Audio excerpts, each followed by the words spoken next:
அஸ்ஸலாமு அலைக்கும். நபிகள் நாயகம் ஸல்லல்லாஹு அலைஹி வஸல்லம் அவர்கள் கூறினார்கள், துவாக்கள் எனும் பிரார்த்தனைகள் வணக்கத்தின் மூளையாகும் என கூறினார்கள். நபி ஜக்கரியா அலைஹிஸ்ஸலாம் அவர்கள் தங்கள் தள்ளாத அந்த முதுமை பருவத்திலே இறைவனிடம் குழந்தையை வேண்டினார்கள். அல்லாஹ் தஆலா அவர்களுக்கு குழந்தையையும் கொடுத்து அந்த குழந்தைக்கு யஹ்யா என்ற பெயரையும் சூட்டினான்.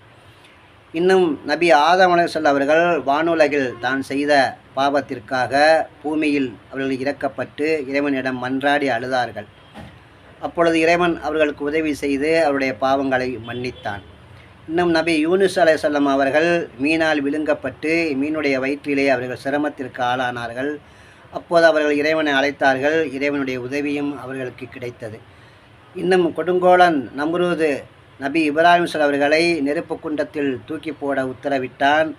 அப்போது அவர்கள் இறைவனை அழைத்தார்கள். இறைவன் அவருடைய அழைப்பை ஏற்று அந்த நெருப்பையே குளிர செய்தான். இப்படி துவாக்கள் என்பது மூமின்களுக்கு இறைவன் கொடுத்த ஒரு பெரும் பாக்கியமாக இருக்கின்றது. மனிதரிடம் நம்முடைய குறைகளையும் துக்கங்களையும் சொன்னால் அனுதாபம் மட்டுமே கிடைக்கும். இறைவனிடம் சொன்னால் பரிகாரம் கிடைக்கும். ஆகவே துவாக்களின் மூலமும் தொழுகையின் மூலமும் திருமறை ஓதுவதன் மூலமும் நாம் இறைவனிடம் பேசுவோம். அஸ்ஸலாமு அலைக்கும்.